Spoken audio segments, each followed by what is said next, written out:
მეგობრებო, დიდი მადლობა თქვენ, რომ ამ შაბათ-დილით არ დაიზარეთ და შემოგვიერთდით ვებინარზე. განსაკუთრებული მადლობა სოფოს ვებინარების ესე ორგანიზებულად და არაჩვეულებრივად ორგანიზებისთვის. მეც მქონია გამოცდილება, როცა საქართველოს ჩემთერიდან ვებინარების ორგანიზებაში ვიყავი ჩართული და ვიცი რა დიდი შრომა ამ ყველაფრის უკან და შესაბამისად სოფოს ირმას და მთელ ბორდს განსაკუთრებული მადლობა. Coaching-ის კვირაული სესია არაჩვეულებრივად ორგანიზებისთვის. ჩვენ დღევანდელი შეხვედრა იქნება ძალიან ისეთი არაფორმალური, ერთმანეთთან საუბარი, აზრების გაცვლა, გამოცვლა.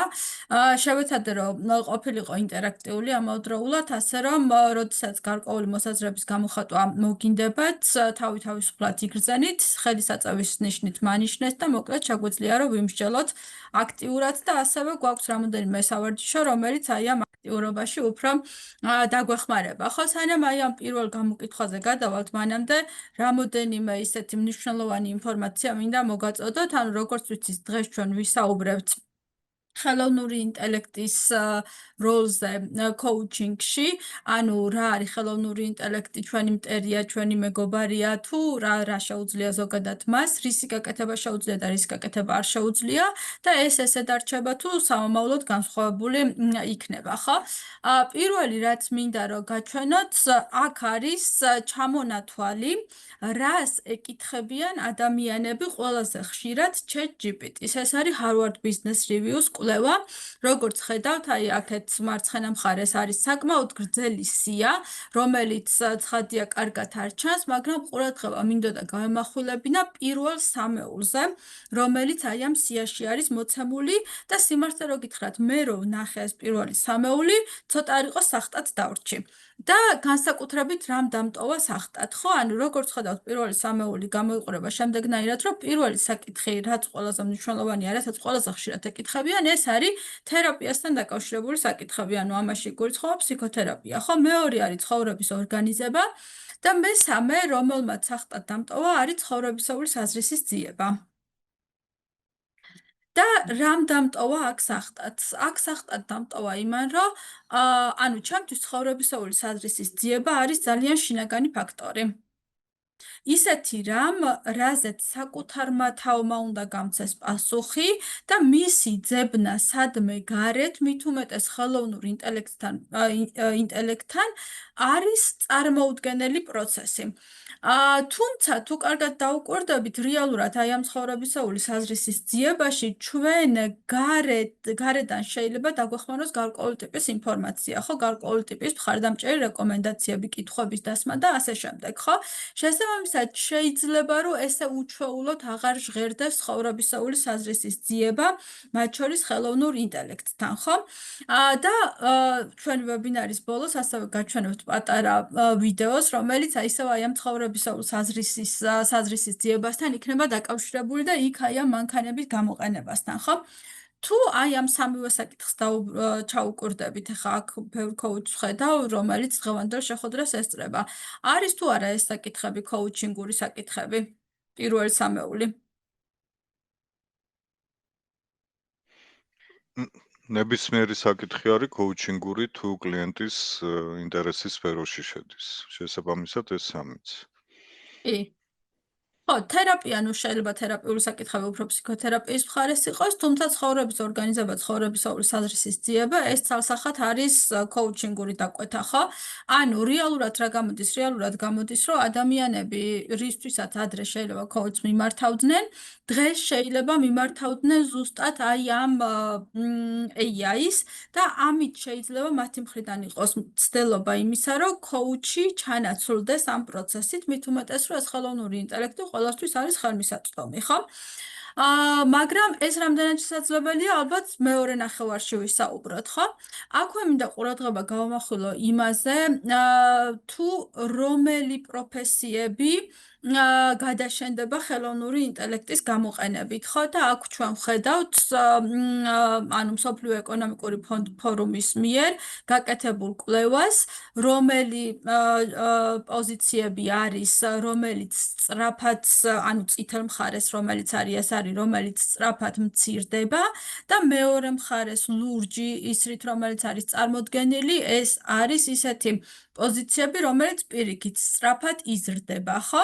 და როგორც ხედავთ, ისეთი პოზიციები, როგორც არის საფოსტო კლერკი, საბანკო ოპერატორი, მონაცემების შეყვანის ოპერატორი, მოლარი, ადმინისტრაციული ასისტენტი, სტამბასთან დაკავშირებული საქმიანობა, ბუღალტერი და ასე შემდეგ, ეს ისეთი პოზიციებია, რომელიც ნელ-ნელა მცირდება, ხო? და 2030 წლისთვის შეიძლება ძალიან მცირე ნაწილი იყოს დაკავებული, ხო? თუმცა ისეთი პოზიციები, რომელიც არის დაკავშირებული ისევ უფრო ტექნოლოგიურ მხარდაჭერასთან და რეალურად აი ამ პირველ 15-ში რაც არის ჩამოთვლილი, ყველა მათგანი ტექნოლოგიების მხარდაჭერასთან არის დაკავშირებული, ეს საქმიანობები უფრო და უფრო იზრდება. ხო, ალბათ კითხვა ჩდება, რომ სად არის ამ ნაწილში კოუჩინგი და ამაზე გადავალთ ცოტა მოგვიანებით მას შემდეგ, რაც პატარა გამოკითხვას გაგიზიარებთ და რა არის ეს გამოკითხვა. ეხლა მე გავუშვებ გამოკითხვას და თითოეულ თქვენგანს მინდა გთხოვოთ, რომ სულ არის 10 სხვადასხვა დებულება მოცემული. ზოგი დებულება არის დაწერილი AI-ის მიერ, ზოგი დებულება არის დაწერილი ცოცხალი კოუჩის მიერ. თქვენი ამოცანა არის, რომ განსაზღვროთ, რომელი დებულებაა დაწერილი AI-ის მიერ და რომელი დებულება არის დაწერილი კოუჩის მიერ და შემდეგ უკვე ვნახავთ, რამდენად შეძლებთ იმის გამოცნობას. ცალკე აღებული კითხვა არის AI-ის მიერ დაწერილი თუ კოუჩის მიერ დაწერილი.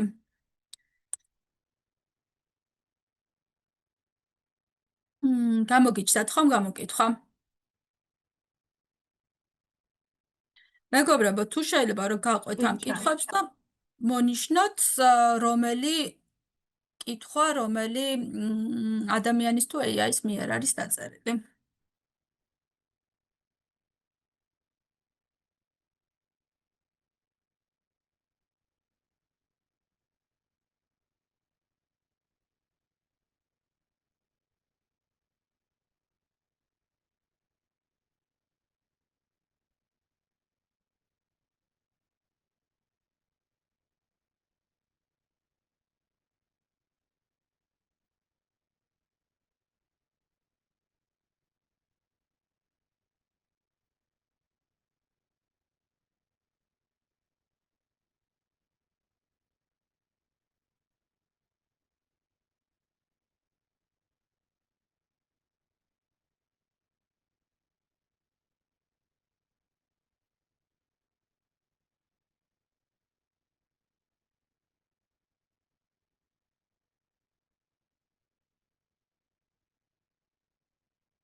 ნინო, AI-ში ხო არ გადავაკოპიროთ ეს შეკითხვები და წავამუშაოთ თუ გამოიცნობს.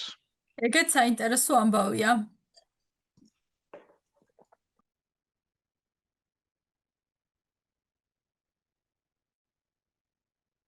დარწმუნებული ვარ, ისიც ანალოგიურად ვერ გამოიცნობს.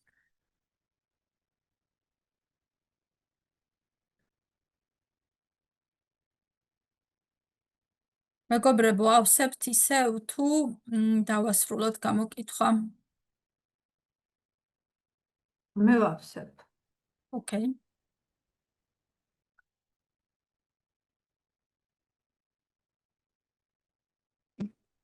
მე ისე უცებ შევავსებ, მგონი ბევრი არ ვიფიქრე.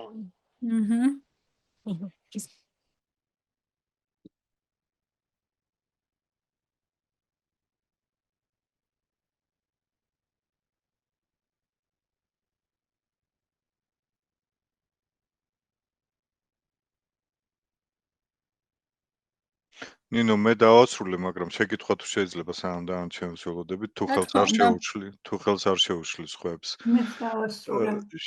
შეკითხვაში იგულისხმებოდა თუ არა, რომ შენ ექსპერიმენტი ჩაატარე და AI-საც კითხე და რაღაც ადამიანურის გენერირება ჩვენ თავად მოახდინე. ალბათ მე რაღაც თავად არ ეკითხვა. მომიხდენია.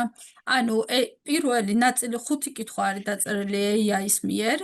ანუ AI-ის ვკითხე და მეორე ვინც მეგობრებში მყავხართ, მოკლედ ნახავდით, რომ LinkedIn-საც და Facebook-საც დავწერე, რომ coach-ო მეგობრებო, თუ შეიძლება დამიწერეთ რამდენიმე კითხვა, რომელიც უკავშირდება ცხოვრებისეულ საზრისს და ღირებულებებს და ზუსტად იგივე კითხვა დაუსვით ChatGPT-საც და ანუ ეს არის სხვადასხვა coach-ების მიერ დაწერილი კითხვები. შემდეგ ამოვარჩიე 5 ისეთი კითხვა, რომელიც შეიძლებოდა, რომ აქ გამოყენებულიყო და თან ამოვარჩიე, ანუ პროფესიით coach ვინც არის, მათი კითხვები, იმიტომ რომ იქ ბევრ მაგას დაპასუხი, რომელიც არ იყო მოკლედ პროფესიით coach-ი.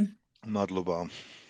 მე მგონი მიშა შენც გაწერა ხო? ოღონდ შენი კითხვა ვეღარ მოხვდა, იმიტომ რომ კი. ბოლოს იყო გამოკითხვაში და უკვე შედგენილი მქონდა. ნინო ეხა გამიჩნდა ეგეთი შეგრძნება, რომ იმედია, რომ იმ coach-ებმაც არ კითხეს AI-ს და ის პასუხი არ დაწერეს. დიდი იმედი მაქვს. თუმცა არ მგონია. აუ, საფო ძალიან მაგარი კითხვა დასვის სხვათა შორის, აი ძალიან მაგარი. ჩემი სუბიექტური აზრი რო გითხრათ, ნებისმიერი ამ კითხვათაგანი, რაც იყო ჩამონათვალში, შეიძლებოდა აბსოლუტურად რო ადამიანს დაესვა და ალბათ უმრავლესი თუ არა ყველა, აგრეთვე შეიძლება რომ AI-საც გაერტყა და დაესვა. და სხვა შორის ერთ-ერთი კითხვა იყო, რომელიც AI-მაც შემომთავაზა და ადამიანმაც, ანუ ესეთი კითხვაც იყო, რომელიც ორივე მათგანის მიერ იყო შემოთავაზებული. რაც ძალიან საინტერესოა. მეგობრებო, მე მგონი ყველამ დაასრულა გამოკითხვა და ალბათ გაინტერესებთ რომელი კითხვა, რომ ანუ ჯერ რამდენმა პროცენტმა რა ჩათვალა და შემდეგ უკვე სინამდვილეში რა არის, ხო? გამოჩნდა ხო პასუხები, ანუ პირველი კითხვა, რას არ დათმობ არასდროს მიუხედავად გარემოებებისა, 36% თვლის, რომ არის ადამიანის მიერ დაწერილი, თუმცა სინამდვილეში უმრავლესობა მართალია და ეს არის ხელოვნური ინტელექტის მიერ გენერირებული. რაზე ამბობ თანხმობას მხოლოდ იმიტომ, რომ გრძნობ უნდა თქვა და არა იმიტომ, რომ ეთანხმები. აქაც როგორც ხედავთ პასუხები არის 45%, 55%, აქაც მართალია უმრავლესობა, რადგან ეს არის AI-ის მიერ დაწერილი. რისთვის გინდა წლების შემდეგ მადლობას გიხდიდნენ გარშემომყოფნი. აქაც უმრავლესობა მართალი 55% და ეს არის ადამიანის მიერ დაწერილი კითხვა. ვინ ხარ, როცა ცდილობ იყო ვინმე? აქაც 55% გვაქვს და ეს არის ადამიანის მიერ დაწერილი შეკითხვა. როდის გრძნობთ თავს ყველაზე სავსეც? აი, აქ კი უმრავლესობა ცდება, სინამდვილეში ეს კითხვა არის AI-ის მიერ გენერირებული, ვიდრე ადამიანის. მე-6 რას მოჰქონდა თქვენთვის ეთქმაყოფილება, რომ დროის შეგრძნება დაგეკარგათ, ეს არის AI-ის მიერ გენერირებული, როგორც უმრავლესობა მიიჩნევს, რას უზიარებთ ადამიანებს ყველაზე დიდი ხალისით. აქ 82% მიიჩნევს, რომ ადამიანის მიერ არის დაწერილი და ეს ესია. რას ნიშნავს შენთვის კარგი ადამიანი? ესეც ადამიანის მიერ არის დაწერილი, როგორც უმრავლესობა თვლის. როგორ გინდათ რომ გაგიხსენონ? 55% მიიჩნევს, რომ AI-ის მიერ არის დაწერილი და ეს ესია. შენში რა მიგანიშნებს, რომ ის ხარ, ვინც გინდოდა ყოფილიყავი? 64% მიიჩნევს, რომ არის ადამიანის მიერ დაწერილი და კი, სასახად ეს ესია. მეგობრებო, რას გეუბნებათ ეს პატარა გამოკითხვა?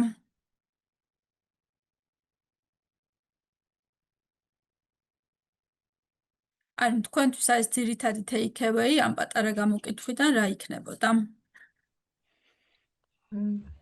მე პირადად ჩემ თავზე ვიტყვი, მეუბნება იმას, რომ მე მგონი კარგად მეგობრებ AI-სთან, იმიტომ რომ უმრავლესობა გამოვიცანი, რომ AI-ის დაწერილი იყო, მათ შორის ის მეხუთე კითხვაც. ესე მგონია. უმრობ რა თქმა უნდა, მაგრამ რეალურად უმრავლესობა გამოვიცანი, რომელიც AI-ის დაწერილი იყო. ჩემთვის საინტერესოა, რომ მე-13 და მე-9 შეკითხვები ერთი ადამიანისგან არის, ერთი AI-ისგან. ოღონდ ფაქტიურად ერთი და იგივე შეკითხვა სხვადასხვანაირად ფორმულირებული. არ ვიცი, ჯერ კიდევ ვფიქრობ, ეს რა შეიძლება ნიშნავდეს. ანუ მე-13 და მე-9 გულისხმობ, რისთვის გინდათ წლების შემდეგ მადლობას გიხდიდნენ გარშემომყოფები ეს და როგორ გინდა რომ გაგიხსენონ, ხო? ხო, პრინციპში ერთი და იგივე შეკითხვაა ჩემთვის, ოღონდ სხვადასხვანაირად ფორმულირებული. კი. ჩემთვის მე ფაქტიურად გამოდის, რომ ძალიან ინტუიციურად მოვნიშნე პასუხები, იმიტომ რომ სინამდვილეში მე ვერ ხვდი რა ადამიანის დაწერილი იყო თუ AI-ის. ვერ დავიჭირე რამე, რითიც გავარჩევდი, რომლის დაწერილი იყო. კი. ამიჭირდა უფრო სწორად. შეიძლება რაღაც ნიუანსები შეიძლება იყო, მაგრამ გამიჭირდა ძალიან. და მე მგონია, რომ ძალიან სწორად მოიქეცი სოფო, როცა ინტუიტურად მივდექი ამ პროცესს. და რატო? რეალურად ზუსტად ინტუიცია არის ისეთი რამ, რაც დღეს AI-ს არ გააჩნია და გაგვაჩნია ჩვენ ადამიანებს. და ეხლა ზუსტად ვისაუბრებთ იმაზე, რა არ აქვს ჯერჯერობით AI-ს, ოღონდ კიდევ ერთხელ ხაზს უსვავ, ეს არის ჯერჯერობით, ხო? იმიტომ რომ ტექნოლოგიების განვითარების დონე დღეს არის იქ, სადაც არის, მაგრამ სად იქნება 10 წლის შემდეგ, ეს არავინ არ იცის, ხო? და ნინო, კომენტარი შეიძლება ერთი, ხო, და რომ აი, ჩემთვისაც რომ მივხვდე და იმედია სხვებისთვისაც საინტერესო იქნება. ანუ ყველა ის შეკითხვა, რაც ვნახეთ, პრინციპში საინტერესოა არის თუ არა ეს კოუჩინგური შეკითხვა საერთოდ. ანუ ისევ იმას უბრუნდები, რომ ექსპერიმენტს თავისი რაღაც შეზღუდვებით შეიძლება კონდეს, ხომ? და აი მაგას ვფიქრობ ახლა, რომ ფაქტიურად ჩემთვის თითქოს ყველა ეს შეკითხვა იყო გახსნილი შეკითხვა, ნორმალური შეკითხვა, ზოგი უკეთესი, ზოგი ისე რა, მაგრამ ყველა იყო აბსოლუტურად კოუჩინგური შეკითხვა. და ეს ინსაიტიც რაღაცას ნიშნავს, ხო, რომ ექსპერიმენტს თავის შეზღუდვები შეიძლება ქონდეს, მაგრამ მეორეს მხრივ, რაღაც ისეთი შეცდომა AI-ს არ დაუშვია, რომ არა კოუჩინგური შეკითხვა დაესვა. თითქოს, აი ეს ინსაიტიც მივიღე მე. იმიტომ რომ AI-მ ჩვენზე უფრო უკეთესად იცის ICF-ის ძირითადი კომპეტენციები და ძირითადი მარკერები, ხო? იმიტომ რომ მას ეს არ ავიწყდება, მაშინ როცა ჩვენ გვავიწყდება და მათ შორის ერთ-ერთი კითხვა, რომელიც ადამიანის მიერ იყო გენერირებული, ეს არის, ეხლა წავიკითხავ ზუსტად, რას ნიშნავს შენთვის კარგი ადამიანი? ეს არ არის კოუჩინგური კითხვა, ჩემი გადმოსახედიდან ყოველ შემთხვევაში, რადგან კოუჩინგში ჩვენ ისეთ ტერმინებს, როგორც არის კარგი და ცუდი, არ ვიყენებთ, ხო? იმიტომ რომ ეს არის შემფასებლური დამოკიდებულება, შეიძლება ვთქვათ სხვაგვარად დავსვათ, რომ ვინ არის შენთვის მისაბაძი ადამიანი, მაგრამ ვინ არის შენთვის კარგი ადამიანი, ეს უფრო შემფასებლური დამოკიდებულებაა. კი, მესმის ნინო, გარდა იმ შემთხვევისა შეიძლება თუ თვითონ კლიენტის ტერმინოლოგიაში კარგი ადამიანმა ხშირად გაიჟღერა, მაგ შემთხვევაში ალბათ შეიძლებოდა რომ ესეც ყოფილიყო კოუჩინგური შეკითხვა, გეთანხმებით. სოფო ბოდიში უბრალოდ რაღაც ხაზგასმა მინდოდა, რომ ჩვენ შემფასებლურ დამოკიდებულებას არ ვიყენებთ. სოფო რაღაც თქმა გინდოდა? ზუსტად იგივეს თქმა მინდოდა, რაც მიშამ თქვა და ასე რომ აღარ ვიტყვი. კი, ხო, თუმცა მანდაც სადავოა, რომ ჩვენ უნდა გავყვეთ კლიენტს აი ამ შემფასებლურ დამოკიდებულებაში, თუ გვირჩევნია, რომ კლიენტი გადმოვიყვანოთ არაშემფასებლურ დამოკიდებულებაზე და დავსვათ ისეთი კითხვა, რომ აი ეს ადამიანი, რომელსაც შენ საუბრობ, თქვათ, ვინ იქნებოდა შენთვის, ანუ კარგის და ცუდის შემფასებლური სიტყვები არ გამოვიყენოთ და ეს ალბათ ისევ კლიენტზეა დამოკიდებული, ხო? იმიტომ რომ ჩვენ შეიძლება ვხედავდეთ, რომ ზოგიერთ კლიენტს აქვს რესურსი იმისა, რომ გადმოვიდეს არაშემფასებლურ დამოკიდებულებაში და შეიძლება ზოგიერთ კლიენტზე მივიჩნევდეთ, რომ ეს ადრე იყოს, ხო? ანუ ჯერ ჯობია, რომ თქვათ მისი ტერმინოლოგიით ვესაუბროთ ბოლომდე, ანუ ეს keywords, რასაც ვეძახით, ხო? საკვანძო სიტყვა არის მისთვის და ამიტომ მისთვის ეს ძალიან მნიშვნელოვანია, რომ ეს საკვანძო სიტყვა გავიმეოროთ. ეხლა რაც შეეხება AI-ს დღეს რა არ შეუძლია, ხო? და ჩვენ ყველამ ვიცით, რომ ჩვენი ტვინი არის დაყოფილი ორ ნაწილად. ეს არის მარცხენა ჰემისფერო და ეს არის მარჯვენა ჰემისფერო. მარცხენა ჰემისფერო რაზეა პასუხისმგებელი? მარცხენა ჰემისფერო პასუხისმგებელი არის ისეთ პროცესებზე, რომელიც ჩვენს ცხოვრებას შავ-თეთრ ელფერს აძლევს, ხო? ეს არის მეხსიერება, ეს არის ლოგიკური აზროვნება, ეს არის მათემატიკური აზროვნება, მაშინ როდესაც მარჯვენა ჰემისფერო არის დამოკიდებული ისეთ ფსიქიკურ პროცესებზე, როგორიც არის ჩვენი წარმოსახვა, ჩვენი კრეატიულობა, ჩვენი ემოციები და ეს რეალურად ჩვენ ცხოვრებას ფერადად აქცევს, ხო? ჩვენი ემპათია, თანაგრძნობა და ასე შემდეგ, ხო? დღესდღეობით AI-ს არ შეუძლია ტვინის მარჯვენა ჰემისფეროს თან დაკავშირებული ფუნქციების შესრულება, ხო? მაგალითად, ხა შეიძლება ჩავთვალოთ, რომ AI-ს წარმოდგენა შეუძლია, ანუ წარმოდგენაში გულისხმობა ვთქვათ პროგნოზირება და ასე შემდეგ, თუმცა ეს კეთდება მხოლოდ და მხოლოდ მარცხენა ჰემისფეროსთან დაკავშირებული ფუნქციის ხარჯზე, ხო? ანუ რაც მას მანამდე ინფორმაცია გააჩნია, ნასწავლი რაც აქვს, მხოლოდ და მხოლოდ ამაზე დაყრდნობით ახდენს პროგნოზირებას და არა ვთქვათ დამატებითი ფაქტორების გათვალისწინებით, რომელიც შეიძლება უკავშირდებოდეს არა მარცხენა ჰემისფეროს ფუნქციებს, ხო, როგორიც არის მაგალითად ემოციები და კრეატიულობა, რომელიც ძალიან მნიშვნელოვანია ადამიანისთვის, ხო? შესაბამისად, წეგან ჩვენ ჩამოვთვალეთ იმ პროფესიების ჩამონათვალი, რომელიც უფრო ნელ-ნელა იმატებს და ეს იყო ძირითადად ტექნოლოგიებთან დაკავშირებული პროფესიები, ხო? და ნუ, როდესაც ვთქვათ, ადამიანი პროფესიას ირჩევს, პირველი რჩევა არის, რომ თუ შენ არ დინდა რომ უშევარი დარჩე, აირჩიე პროფესია, რომელიც ტექნოლოგიებს უკავშირდება, იმიტომ რომ ეს მოთხოვნადი იქნება, ხო? და მეორე რჩევა, რომელიც დღესდღეობით არსებობს და რელევანტურია, ეს არის ის, რომ აირჩიე პროფესია, რომელიც ტვინის მარჯვენა ჰემისფეროსთან არის დაკავშირებული, ხო? იმიტომ რომ დღესდღეობით ანუ ხელოვნურ ინტელექტს არ შეუძლია ამის ჩანაცვლება. არის თუ არა კოუჩინგი ტვინის მარჯვენა ჰემისფეროსთან დაკავშირებული? არის ემოციებია საჭირო და ინტუიცია. კი. ანუ ეხლა ჩვენ გადავდივართ უკვე იმ საკითხებზე, რომ კოუჩინგში რა არის ისეთი, რაც ტვინის მარჯვენა ჰემისფეროს უკავშირდება და კიდე ერთხელ ვიმეორებ, დღესდღეობით და ამას ხაზს უსვავ, ხელოვნურ ინტელექტს ამის ჩანაცვლება არ შეუძლია, მაგრამ სამომავლოდ რა იქნება, ჩვენ ეს არ ვიცით, ხო? ანუ დღეს უკვე ტესტავენ ხელოვნურ ინტელექტს ისე, რომ მან შეძლოს არავერბალური კომუნიკაციის ნიშნების ამოცნობა, ხო? რას ნიშნავს? რაც ნიშნავს იმას, რომ ხვალ ხელოვნური ინტელექტი შეძლებს სარკისებული არეკვლეს, ანუ მირორინგის განხორციელებას, რაც ემპათიის ერთ-ერთი შემადგენელი ნაწილია, ხო? და ამიტომ უსვავ ხაზს, რომ ჩვენ ვსაუბრობთ დღევანდელი მდგომარეობიდან გამომდინარე და ასევე იმასაც გეტყვით, რომ ანუ გვირჩევენ იმასაც, რომ დიდად პროგნოზირება არ გავაკეთოთ მომავალზე, იმიტომ რომ მომავალი იმდენად სწრაფად შეიცვლება, რომ ჩვენი ეს პროგნოზირება შეიძლება ძალიან ისეთი უმადური საქმე აღმოჩნდეს, ხო?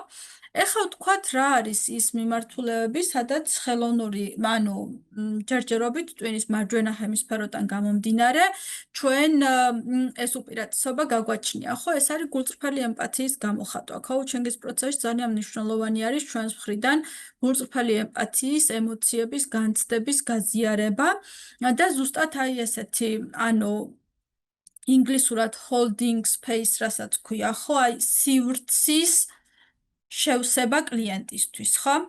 დღესდღეობით ეს ხელოვნურ ინტელექტს არ შეუძლია და აქეთ მხარეს, ანუ კლიენტის მხარეს არის დამოკიდებული ის თუ რამდენად სწრაფად დავსვავთ, ხო, შეკითხვებს. მეორე არის ასევე პრეზენსი და კოუჩინგური რაპორტი. კოუჩინგური რაპორტი რა არის? ეს არის ზუსტად ესეთი ემოციური ურთიერთკავშირის არსებობა კლიენტსა და კოუჩ შორის, ხო? და ჩვენ ვიცით, რომ ემოციური, ანუ კოუჩინგური რაპორტის გარეშე რეალურად სესია არ არსებობს, ხო? იმიტომ და ეს ვერ იქნება ისეთი შედეგიანი და ეფექტიანი, რომ საბოლოო ჯამში ამან მოგცეს გარკვეული დადებითი შედეგი, ხო? აქედან გამომდინარე კოუჩინგური რაპორტი ჯერჯერობით AI-ს არ შეუძლია და ეს არის ისევ კოუჩინგის უპირატესობა, ხო? ასევე ერთ-ერთი მნიშვნელოვანი საკითხი, რაც უკავშირდება და აქ შეიძლება ვთქვათ, რომ ხელოვნურ ინტელექტს ნაწილობრივ შეუძლია ამის გათვალისწინება, მაგრამ არა ბოლომდე, ხო? ეს არის მორალის და ეთიკური საკითხების გათვალისწინება კოუჩინგურ პროცესში, იმიტომ რომ ამ შემთხვევაში ისევ AI მსჯელობს არა, როგორ ვთქვა, გრძნობითი ეთიკის და გრძნობითი მორალის საკითხებიდან, არამედ AI მსჯელობს რაციონალური ეთიკის და რაციონალური მორალის საკითხებიდან და ჩვენ მათ შორის ხშირად ვიცით, რომ შეიძლება ადამიანური მორალი ხშირად არ დაემთხვეს იმას, რაც შეიძლება იყოს ამ ეტაპისთვის კონკრეტული სახელმწიფოსთვის კანონიერი, ხო? და ანუ ზუსტად აი ესეთი ნიუანსების გარჩევა რეალურად დღეს AI შეიძლება უჭირდეს და ეს უფრო მეტად coaching-ის მხარეს იყოს, ხო? და წეხან აი სოფომ რაც ახსენა ასევე აი ეს ინტუიტურად მიუდექიო ამ საკითხსო, ეს არის ზუსტად ისევ ადამიანური თავისებურების საკითხი, ხო? ანუ ინტუიცია, რასაც თქო და მეორე ტერმინი, რასაც ინგლისურად gut feelings ეძახიან, რა არის ხო ეს gut feeling-ი? Gut feeling-ი არის, რომ მე რაღაცას ვგრძნობ, მაგრამ რეალურად საიდან მოდის ეს არ ვიცი, ხო? ვიცი რომ ეს სწორია, მაგრამ რას ეფუძნება არ ვიცი. ეს არის ზუსტად აი ინტუიციის გამოყენება პროფესიული კუთხით, ხო? და ჩვენ ვიცით, რომ ადამიანი რაც უფრო მეტად პროფესიონალია, მას ეს gut feeling-ი უფრო მეტად უმუშავდება, ხო? და შესაბამისად ძალიან მნიშვნელოვანია, რომ დღესდღეობით არ ვიცი საომალოდ საერთოდ რამდენად შესაძლებელი იქნება დღესდღეობით ხელოვნურ ინტელექტს ამის გაკეთება არ შეუძლია, ხო? კიდევ ერთ-ერთი მნიშვნელოვანი საკითხი არის ეს ორაზროვნობის და ბუნდოვანების გარკვევაში მხარდაჭერა. ანუ ხშირად coach უწევს, რომ კლიენტის მხრიდან ორაზროვნობა, ანუ მიიღოს როგორც მოცემულობა, ხო? იმიტომ რომ აი ამ ორაზროვნობის და ბუნდოვანების უკან ხშირად შეიძლება იმალებოდეს კლიენტისთვის რაღაცა მნიშვნელოვანი. და მათ შორის coach-მა კლიენტი არ უნდა დააჩქაროს, რომ ეს ორაზროვნობა და ბუნდოვანება გაარკვიოს, ხო, თავის მხრიდან, იმიტომ რომ ეს არის მთელი პროცესი და ამ პროცესის განმავლობაში შეიძლება ბევრი რაღაცა ისეთ საკითხი გამოიკვეთოს, რაც ადამიანს დაეხმაროს პიროვნულ ტრანსფორმაციაში, ხო?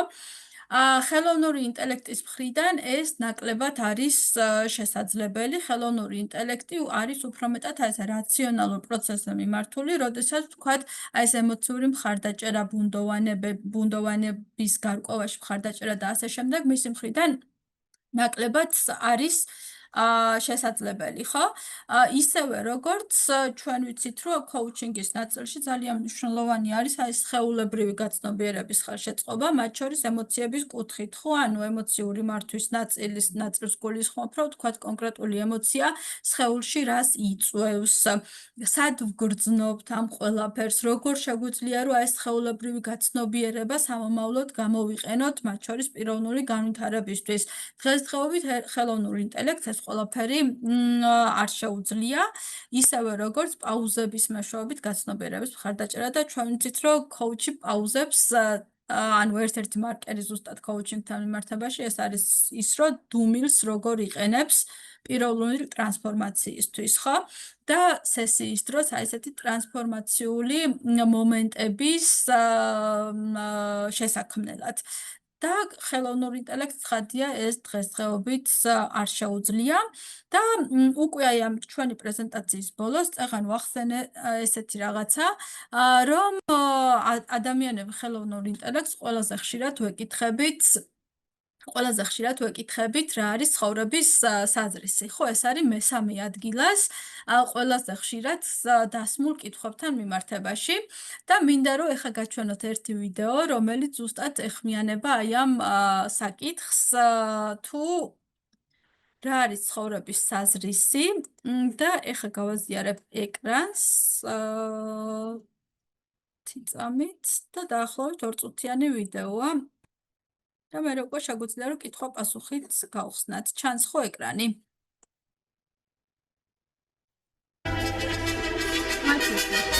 Many millions of years ago, a race of hyper-intelligent, pan-dimensional beings got so fed up with the constant bickering about the meaning of life that they commissioned 2 of their brightest and best to design and build a stupendous supercomputer to calculate the answer to life, the universe, and everything. Oh, Deep Thought. We want you to tell us the answer. The answer to what? The answer to life, the universe, everything. We'd really like an answer. Something simple. I have to think about that. Return to this place in exactly 7.5 million years. Is it finished? No, there's more. There's more. They go back. What, 7.5 million years later? That's right. They do.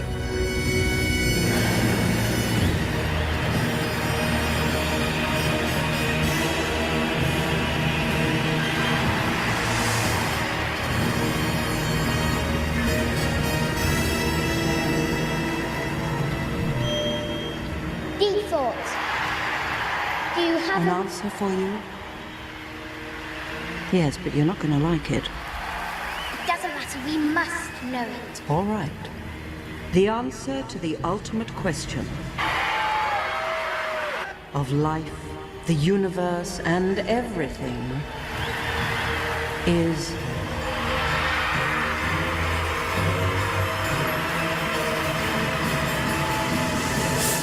42. 42? Yes, I thought it over quite thoroughly. It is, it's 42. It would have been simpler, of course, to have known what the actual question was. But it was the question. The ultimate question. Of everything. That's not a question. Only when you know the question will you know what the answer means. Give us the ultimate question then. I can't. But there is one who can. A computer that will calculate the ultimate question. A computer of such infinite complexity that life itself will form part of its operational matrix. And you yourselves shall take on new, more primitive forms and go down into the computer to navigate its 10-million-year program. I shall design this computer for you, and it shall be called...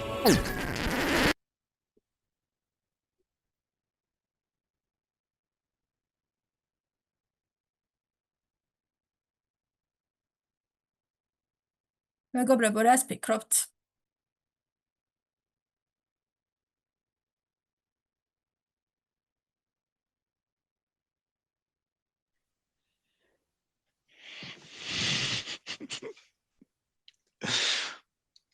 მე გავხალისდი. ეგ იყო მიზანი. ხადია ეს იყო მიზანი, ხო?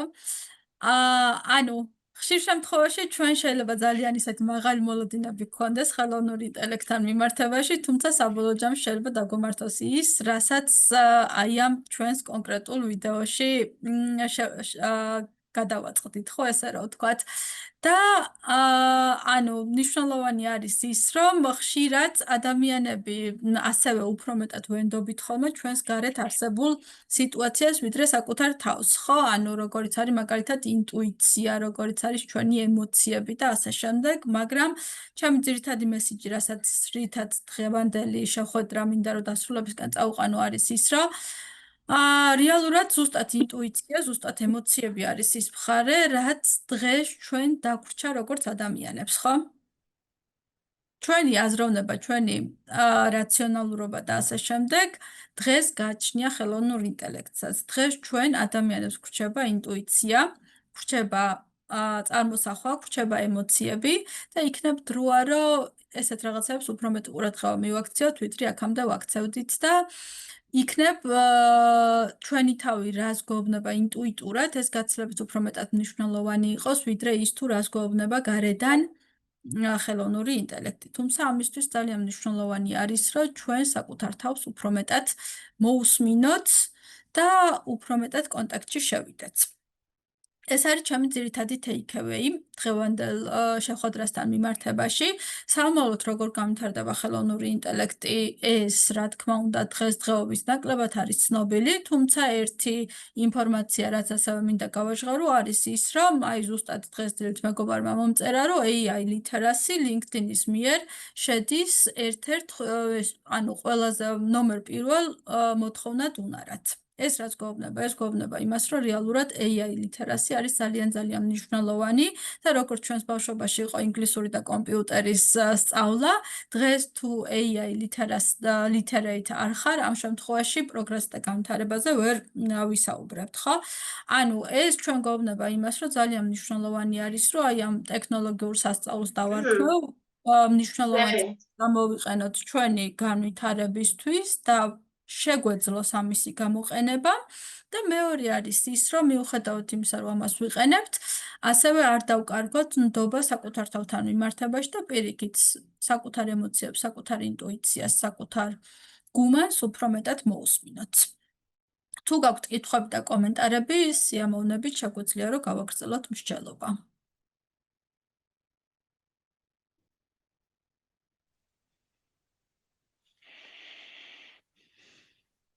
მე მაქვს კომენტარი თუ შეიძლება. პაუზა სპეციალურად გავაკეთე, იმიტომ რომ აქამდეც ვაქტიურობდი და თუ ვინმეს აქვს რამე სათქმელი, მირჩევნია რომ ბრძანოთ და მე მოგვიანებით დრო თუ იქნება. ხომ არა გაქვთ ვინმე სურვილი? მიშა, მე მგონი შეგიძლია რომ თქვა. ხო, ანუ ერთი ასეთი მომენტი ნინო რომ მეფიქრება და ყველას მიმართა, მეფიქრება იმ კვლევებზე, რაც გაგვიზიარეს, სადაც ჩანდა რომ რატომღაც ცოტა უფრო კოუჩინგური შეკითხვებისთვის ხელოვნური ინტელექტს მიმართავს ხალხი და ეხლა რაც ახსენე რომ თურმე LinkedIn Learning-ში AI ლიტერაცია არის ძალიან მაღალ მოთხოვნადი, რაღაც კავშირს ხედავ და მე რა ინსაიტიც მქონდა გაგიზიარეთ და თქვენი აზრი მითხარით რომ იმისთვის რომ რაღაც გამოიყენო ძალიან მნიშვნელოვანია რომ ცნობიერება გქონდეს, ხო? ანუ awareness-ი რასაც ქვია. ანუ არავინ AI ლიტერასი კურსს არ აიღებს თუ awareness-ი არ აქვს საერთოდ AI რა არის და რატო ამ მნიშვნელოვანი და ასე შემდეგ, ხო? შესაბამისად მე სუბიექტურად შეება ასე ვთქვათ შთაბეჭდილება რომ ზოგადად coaching-ის მიმართ awareness-ი ალბათ არის ბევრად უფრო დაბალი ვიდრე AI-სადმი და ესეც შეიძლება გავლენას ახდენდეს იმ კვლევების შედეგებზე, რაც გაგვიზიარეს შენ. ანუ ვინც AI-ს ეკითხებოდა, იმათგან უმრავლეს შეიძლება წარმოდგენა არ აქვს coaching-ი რა არის და არ აქვს შესაბამისი awareness-ი, ხო? ეგ ერთი მოსაზრება და მეორე ის რომ უფრო accessible არის და უფასოა და უფრო მარტივად შეგიძლია რომ გამოიყენო. მაგრამ awareness-ი ძალიან მნიშვნელოვანი ნაწილია ჩემი სუბიექტური აზრით. ამიტომ ICF-მა უნდა ვიზრუნოთ awareness-ის ამაღლებაზე AI-ის დონეზე. ზუსტად მაგას ემსახურება ჩვენი საერთაშორისო coaching-ის კვირეული. მიშა, და დიდი მადლობა ნინოს და ყველა გამომსვლელს, რომ ამ awareness უწყობს ხელს. კი, სახათ ესია და ნუ მეორე მინდოდა ეს ხელმისაწვდომობის თემა, რომ მე თქვა რომ ანუ ხელოვნური ინტელექტი დღესდღეობით უფრო ხელმისაწვდომი არის, რა თქმა უნდა, იმ ადამიანებისთვის, ვისაც ინტერნეტთან წვდომა აქვს, ვიდრე ვთქვათ იგივე coach-თან სესიის ჩანიშვნა, ხო?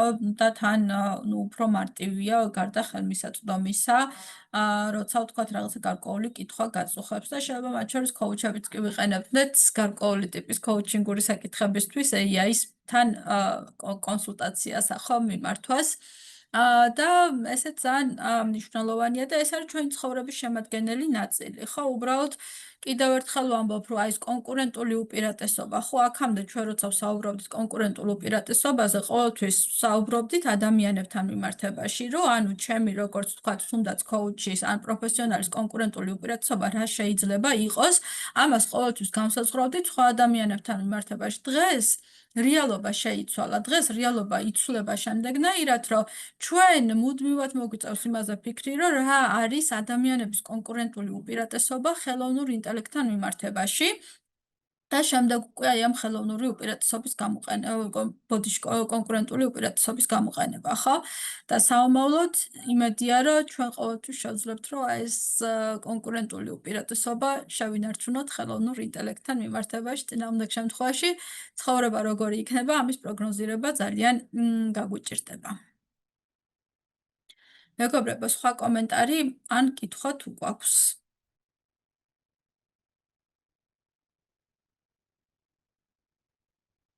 მე მგონი კომენტარი და კითხვა. ძალიან საინტერესო სესია იყო, უღმესი მადლობა. მე სესიას ვესწრაფი, რადგან მოხსოვა და ხელმისაწვდომია, მადლობა ისეს ამ კვირეულისთვის ნამდვილად, მაგრამ აღნიშნავ, რომ ბევრმა არ იცის ამ შესახებ პრინციპში. ნინო, მადლობა. ძალიან საინტერესოდ საუბრობ და მინდოდა ამის გაზიარება. საინტერესო ის რომ არ უნდა მოწყვიტო, ვთქვათ, თვალის და ყურადღებას ნებისმიერ სიტყვას და თემა იყო ძალიან საინტერესო. მე დავინახე, მე ეს კითხვა ისეთ მაწუხებს არა მხოლოდ coach-ი, არამედ ზოგადად, ხო, ბევრ რაღაცაში, ხო? და ძალიან კარგად დაგვაფიქრეთ. ჩემთვის არცული იყო როგორც არა კოუჩისთვის ეს არჩევა, რომელი იყო ადამიანის დაწერილი, რომელი ასე ვთქვათ AI-ის დაწერილი და ეს კიდევ ერთხელ მიგვითითებს იმაზე, რომ სულიერად დიდი კონკურენცია იქნება. თუმცა მე ზუსტად როგორც მომხმარებელი ამ ეტაპისთვის ვფიქრობ, რომ ზუსტად ეგ face-to-face კონტაქტი თუნდაც პირისპირ შეხვედრა თუ იქნება online, მაინც ეს ემპათიის დანახვა, გრძნობების გაზიარება, სხეულებრივ ენაზე დაკვირვება, ვფიქრობ, რომ უფრო მეტად შედეგიანი იქნება ყოველთვის ვიდრე AI-სთან რაღაცა კითხვების დათვა. ჩემთვის ეს მნიშვნელოვანია, როგორც ადამიანისთვის, პიროვნებისთვის, რომ შევიგრძნო, ვთქვათ, ეს დავინახო, ხედავდე და არ იყოს რაღაცა ესე უხილავი ინსტრუმენტი, რომელიც ვთქვათ, ამ ვინმე, ვინც ვთქვათ, ამ პროცესში მეხმარება და მეორე პირველი კითხვა, რითაც გახსენი სესია, ვფიქრობ, ეს იყო ძალიან საინტერესო. იმ პერსპექტივით, რომ დაინტერესებული ვარ კოუჩინგით, ვფიქრობ, რომ უფრო მეტი ადამიანი დასვამს ამ კითხვებს, ეს თემები უფრო მეტად წამოვა, იმიტომ რომ უფრო მეტად რთული გახდა ნავიგაცია დღევანდელ მსოფლიოში და მე მაინც მგონია, რომ კოუჩი AI-სთან მიმართებაში უფრო მეტად საჭირო იქნება. ვფიქრობ, რომ მოვა ისეთი დროც, რომ ყველას ინდივიდუალური კოუჩები დაგვჭირდება, თავად კოუჩებსაც დაგვჭირდება, იმდენად რთულია გამკლავება ამ სწრაფად ცვალებად სამყაროში ბევრ რაღაცასთან. თუნდაც იმისთვის, რომ დარჩე აქ და ახლა. და მადლობა ამ საინტერესო თემებისთვის. და ძალიან დატვირთული არის ვიკენდი. ღამესაც არის, ყოველას არის 2 სესია და მე აღნიშნავ, რომ იმდენად საინტერესო თემებია, რომ მაქსიმალურად ვცდილობ, რომ ყველას დავესწრო. მადლობა თქვენ ორგანიზებისათვის. მადლობა ლელა პოზიტიური უკავშირისთვის, კი ცალსახად ძალიან მნიშვნელოვანი არის. ანუ ჩემი ამოცანა იყო, რომ უფრო მეტად თქვათ დავფიქრებულიყავით გარკვეულ საკითხებზე, ვიდრე პირდაპირ მზა პასუხები შემომეთავაზებინა და მიხარია თუ ეს შევძელი.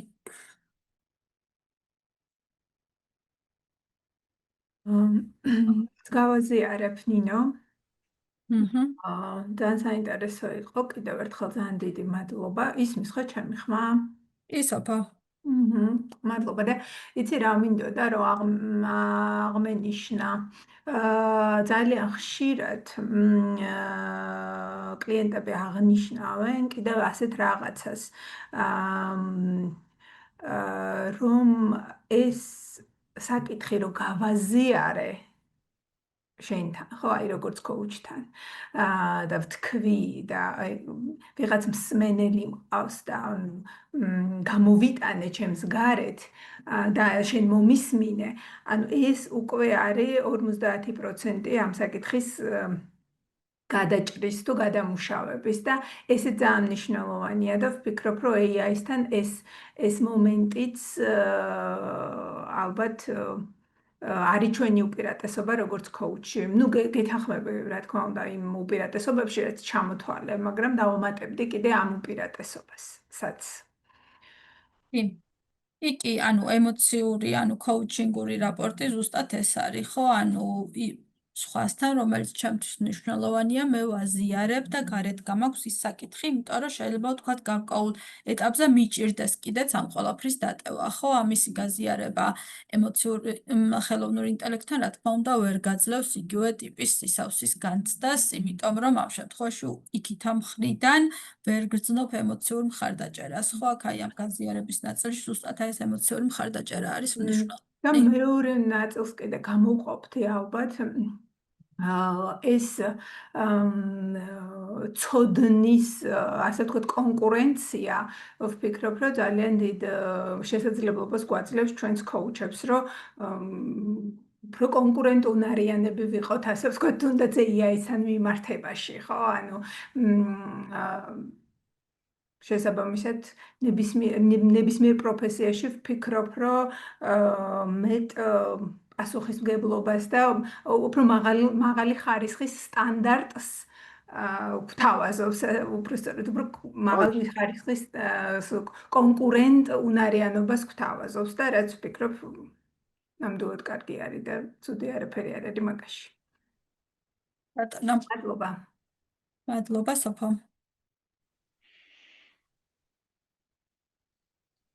მიშა რამის დამატება გინდოდა მიკროფონი გახსოვთ. არა, უბრალოდ მინდოდა აღმენიშნა, რომ არა კოუჩი მსვენელებისთვის აქ რომ ამ კვირეულის ფარგლებში ხომ ესე პრობონო ანუ ფაქტიურად უფასო კოუჩინგ სესიებსაც თავაზობს ICF-ის გარკვეული წევრები ყველას და ვინმეს თუ ინტერესი ექნებოდა აქ დამსწრეთაგან შეეძლოთ რომ ესარგებლოთ ამ შესაძლებლობით. უბრალოდ ეს მინდოდა მართალია კვირეული ფიზიკური შეიძლება დაცულდა, მაგრამ თუ არსები თვის ბოლომდეა ეს შესაძლებელი.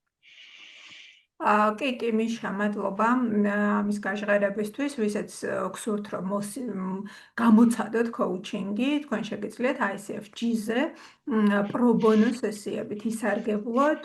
მე ჩავაგდა ეხლა მული სოფო და უფრო მარტივი მადლობა, იქნება რომ მიშა. მეაგნო. დიდი მადლობა. კი. და ეგ აიწერება. გამოცადოთ, ასე ვთქვათ, კოუჩინგი მაისის ბოლომდე. ბოდიში ნინო. ეგ აიწერება ჩატში საინტერესო კითხვას, როგორ ფიქრობ, შენ რო ჩემი კოუჩი იყო ICF-ის სტანდარტით, რომელი დონის კოუჩი იქნებოდი, ეს კითხვა დაუსვი AI-ისო და მითხრა PCC ვიქნებოდიო. დაასაბუთოს ხო ეკა? იმიტომ რომ PCC დონის კოუჩინგი ზუსტად მოითხოვს აი ამ ტრანსფორმაციულ მხარდაჭერას, პაუზების ნაწილში მხარდაჭერას, მოითხოვს ემოციური ტიპის კავშირის არსებობას და რაც ანუ ჩემი შემდეგი კითხვა იქნებოდა რომ დაასაბუთოს რატომ თვლის რომ იქნებოდა PCC კოუჩი და მეორე კითხვა რომელიც ასევე შეიძლება რომ დაუსვათ არის რომ შენი აზრით რომელი ტიპის მარკერების განხორციელება გაუჭირდებოდა PCC კოუჩინგის დონიდან და ძალიან მნიშვნელოვანი არის ასევე რას ვეკითხებით ხოლმე AI-ის ეს ხშირად განსაზღვრავს მის მიერ გაცემულ პასუხს ხო მე მაგალითად აი ესეთი ექსპერიმენტი ჩამიტარებია ხოლმე ანუ ჩემი საქმიანობის ერთ-ერთ ნაწილში შეადგენს ასევე სხვა კოუჩების პერფორმანსის შეფასება, ანუ ვიდეო ჩანაწერი, აუდიო ჩანაწერის მოსმენა და გარკვევა არის თუ არა, ვთქვათ, გარკვეული მარკერი წარმოდგენილი ამ ჩანაწერში. ჩამიტარებია ესეთი ექსპერიმენტი, რომ იგივე ჩანაწერი ამიტვირთავს AI-ისთვის და მიკითხავს, რომ ეს კონკრეტული მარკერი არის თუ არა დემონსტრირებული ღია ტიპის კითხვით, ხო? და AI-ის უპასუხია, რომ კი, არის დემონსტრირებული და მოუყვანია მაგალითებიც.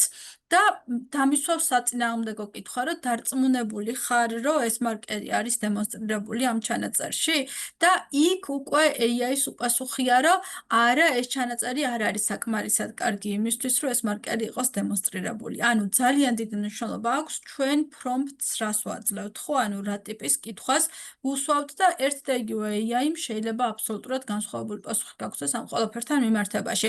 ზუსტად ამიტოა წეღა რომ ვახსენე ეს AI ლიტერასი ამიტომ არის მნიშვნელოვანი რომ მე უნდა მქონდეს უნარი პირველ რიგში გამოვიყენო AI და მეორე შევძლო იმისი გარკვევა, რასაც AI მეუბნება, არის თუ არა რეალურად ობიექტურად მართალი, ხო?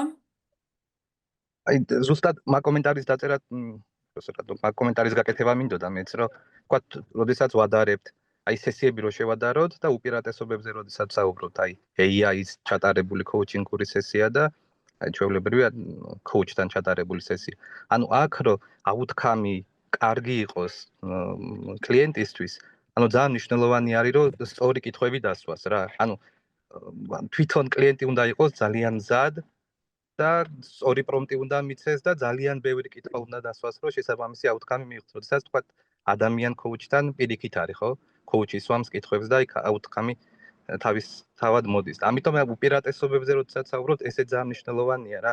ან კლიენტი თქვა AI-სთან კომუნიკაციის დროს კარგ აუთკამს მხოლოდ და მხოლოდ იმ შემთხვევაში მიიღებს, რომ თუ თვითონ ძალიან გათვითცნობიერებულია და სწორად იცის, თქვა როგორი კითხვები უნდა დაუსვას, სტრუქტურა თვითონ უნდა შეუქმნას ამ სესიის და ასე შემდეგ. ზუსტად მაგას საუბრობთ და მეც მაგ კომენტარი მქონდა რა. კი. ზუსტად ეს არის რომ როგორ ვიყენებთ AI-ს. დიახ, მიშა. უბრალოდ მადლობა არჩილ თქვენი ასე ვთქვათ ინსაიტის გაზიარებისთვის. ერთი ასეთი მომენტია, რომ კოუჩინგში აგრეთვე ძალიან მნიშვნელოვანია სპონტანურობა.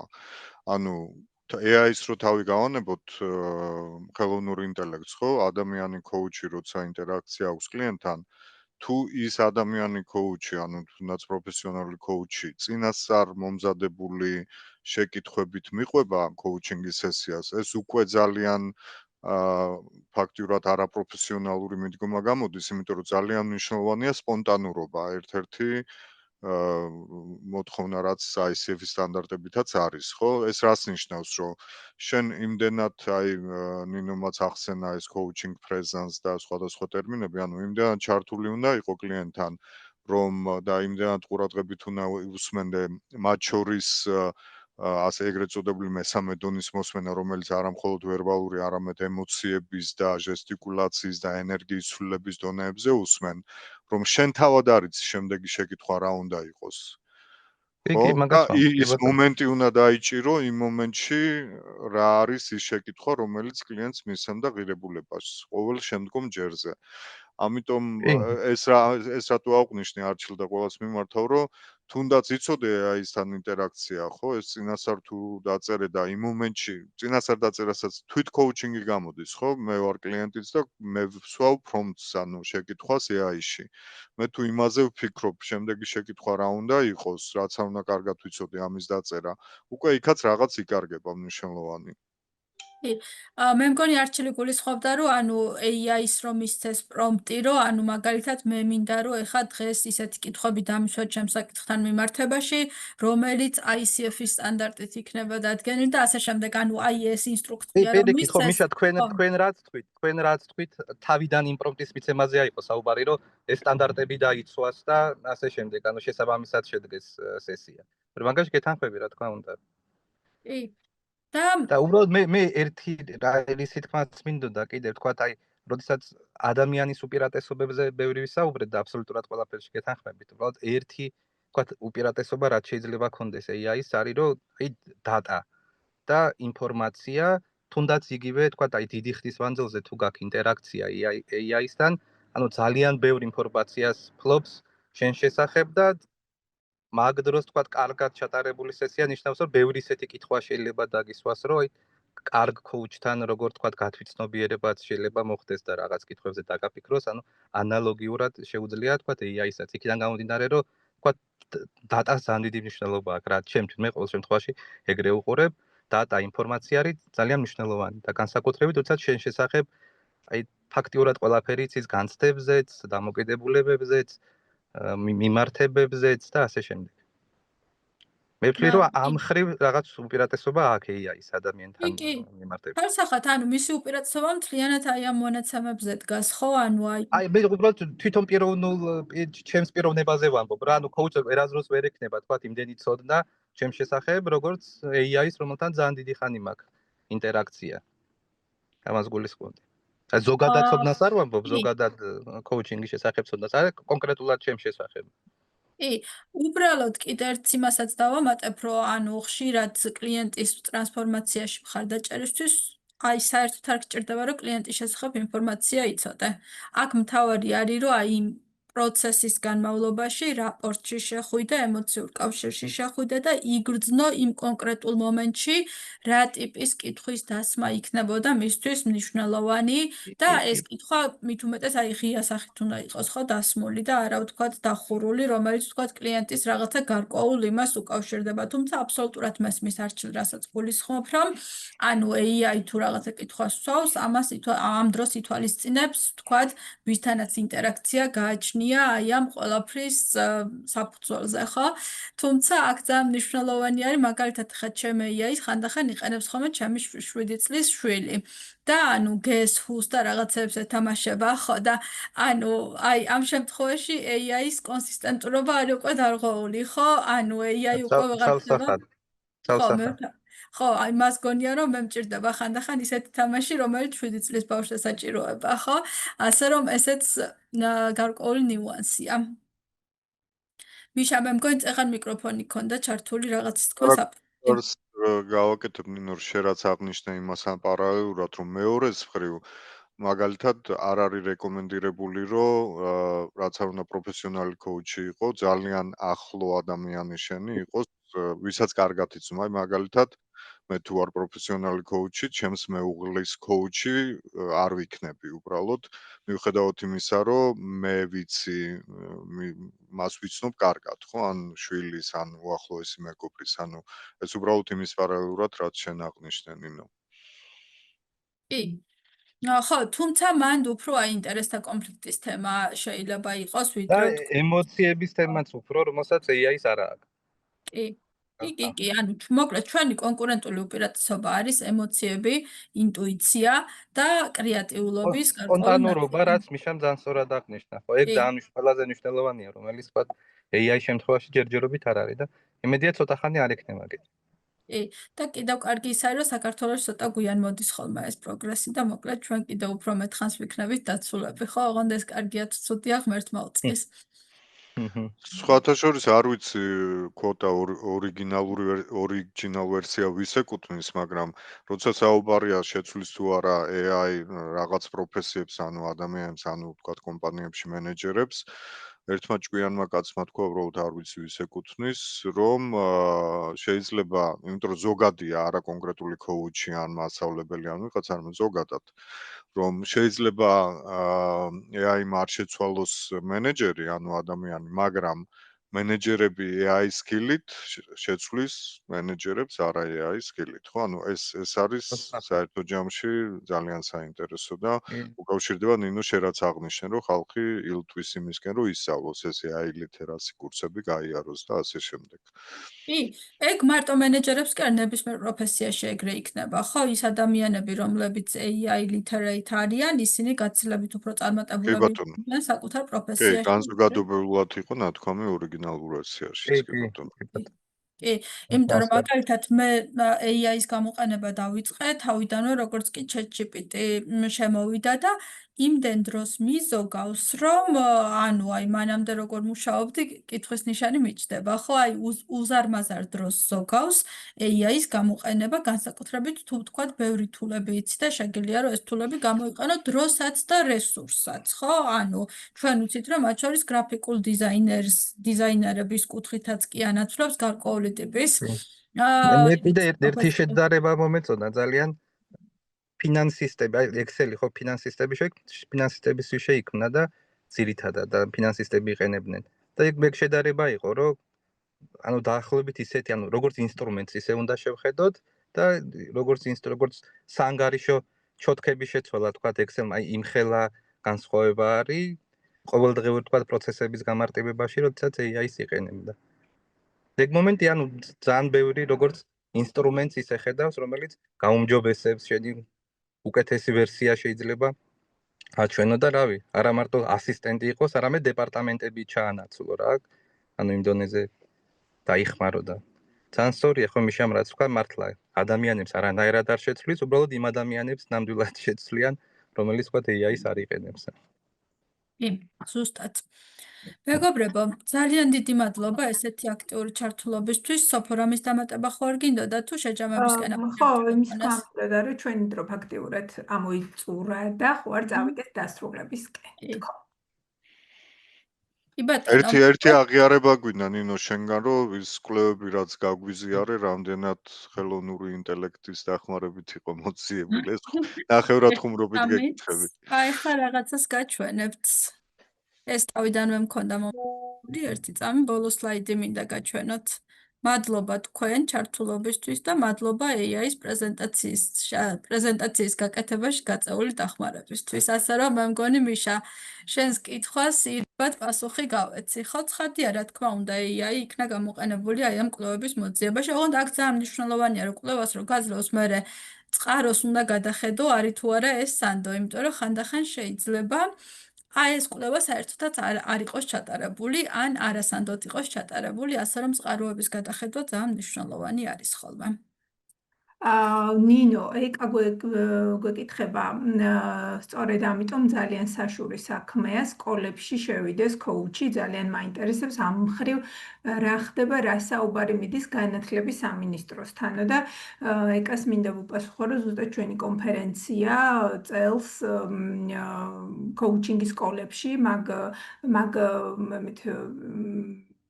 მაგას ემსახურებოდა სკოლებში კოუჩინგის შესვლას და ჩვენ შარშან დავიწყეთ უკვე ამ საკითხზე მუშაობა და მოკლედ ყველაფერს ვაკეთებთ იმისთვის, რომ სკოლებში შევიდეს კოუჩინგი, თუმცა თქვენ შეკითხვაზე სამინისტროსთან ამ წუთში რა პასუხი გვაქვს ის პასუხი, რომ ვმუშაობთ ამ საკითხზე. მადლობა ეკა. იმედია ვუპასუხეთ თქვენ შეკითხვას. მეგობრებო, ყველას უდიდესი მადლობა ამ შაბათ-დილით ესეთი აქტიური ჩართულობისთვის, სოფო უდიდესი მადლობა კვირეულის ორგანიზებისთვის და ყველას კარგ შაბათ-კვირას გისურვებთ. მადლობა, ნახვამდის. დიდი მადლობა. მადლობა დიდი, ნახვამდის.